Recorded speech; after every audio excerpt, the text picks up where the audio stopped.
Assalamualaikum warahmatullahi wabarakatuh. Perkenalkan, nama saya Putri Septia Ramadhani. NIM saya 8603841111. Saya mahasiswa Universitas Terbuka Pontianak. Dan saya mahasiswa Program Studi Pendidikan Guru Sekolah Dasar atau PGSD. Fakultas Perguruan dan Ilmu Pendidikan. Kemudian saya juga berasal dari Salut Lilik Trianto, Ketapang. Langsung saja saya akan menjawab beberapa pertanyaan dari Bapak Ibu dosen.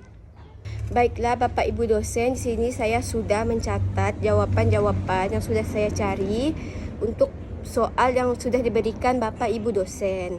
Izinkan saya untuk menjawab pertanyaan tersebut menggunakan alat bantu seperti handphone ini. Untuk saya menjelaskan jawaban saya. Yang pertama, filsafat ilmu mengawasi dan memperkuat ilmu pendidikan itu lewat 3 hal. Yang pertama itu eksistensi. Eksistensi adalah menegaskan bahawa pendidikan punya objek, tujuan dan metode sendiri. Jadi layak disebut ilmu, bukan sekadar kebiasaan. Yang kedua, keilmiahan. Keilmiahan itu menjaga agar penelitian pendidikan logis, sistematis dan bisa diuji melalui ontologi, epistemologi dan logika. Jadi teorinya itu tidak asal-asalan. Yang ketiga, ada nilai. Nilai itu menjaga agar ilmu pendidikan tetap bermoral dan berpihak pada kemanusiaan melalui aksiologi dan penelitian gak boleh melanggar etika demi data. Singkatnya, filsafat ilmu bikin ilmu pendidikan punya dasar yang jelas, metode yang sah dan tujuan yang benar. Baiklah, saya akan menjawab pertanyaan nomor 2. Pendidikan yang bermakna dan bernilai memperkuat filsafat ilmu dengan 2 cara. Yang pertama iaitu menyediakan bahan represi. Jadi, pendidikan yang bermakna selalu berhadapan dengan realitas manusia, cara belajar dan nilai tujuan hidup. Pengalaman praktis ini jadi bahan mentah bagi filsafat ilmu untuk merumuskan konsep baru tentang kebenaran, metode dan hakikat pengetahuan. Tanpa praktik pendidikan, filsafat ilmu jadi kosong dan abstrak. Kemudian meneguhkan fungsi normatif ilmu, yaitu pendidikan yang bernilai selalu bertanya, ilmu ini untuk apa dan siapa sih?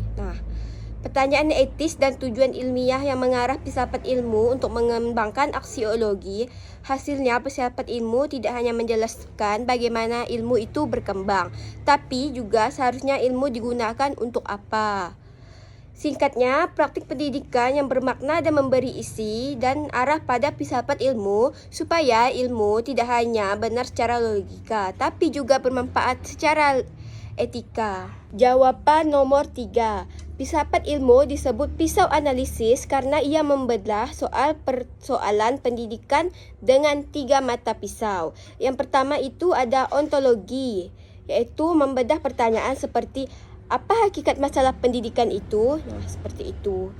Contoh, apakah kemalasan belajar itu sifat bawaan siswa atau hasil sistem sekolah? Tanpa ontologi, kita salah mendiagnosis masalah. Kemudian ada epistemologi, iaitu membelah pertanyaan. Seperti bagaimana cara kita mengetahui kebenaran tentang masalah itu. Contohnya, apakah kita pakai tes angka, wawancara atau observasi? Ini menentukan metode pendidikan yang tepat. Jadi, 3 cara itu bisa digunakan untuk menentukan metode pendidikan yang tepat, yaitu dengan wawancara, tes angka atau observasi. Kemudian ada aksiologi, yaitu membelah pertanyaan seperti untuk apa dan nilai yang diperjuangkan. Contohnya solusi yang ditemukan apakah benar-benar memanusiakan siswa atau malah merugikan. Singkatnya, filsafat ilmu memaksa kita nggak cuma melihat permukaan masalah pendidikan, tetapi mengupas sampai ke akar realitas, cara mengetahui dan tujuannya. Jawaban nomor 4, yaitu contoh konkretnya. Dalam kebijakan kurikulum, ontologi yaitu pembuat kurikulum bertanya, seperti apa hakikat manusia dan ilmu. Hasilnya lahir kurikulum merdeka yang memandang siswa sebagai pembelajar aktif bukan wadah kosong. Kemudian ada epistemologi, iaitu memilih pendekatan konstruktivisme. Jadi metode belajar bukan cuma ceramah satu arah, tapi projek dan penemuannya. Kemudian ada aksiologi. Aksiologi menetapkan tujuan kurikulum bukan cuma nilai ujian, tapi juga karakter dan kebinekaan. Dalam proses pembelajaran, guru mau ajar materi ekosistem.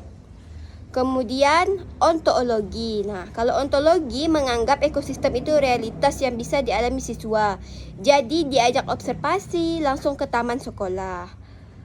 Kemudian ada epistologi, yaitu siswa diberi kebebasan mencari tahu dan menyimpulkan sendiri.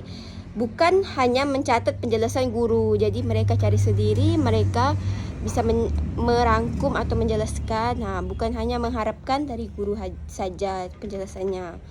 Kemudian ada aksiologi, yaitu diskusi diarahkan pada nilai peduli lingkungan, bukan sekedar hafal rantai makanan.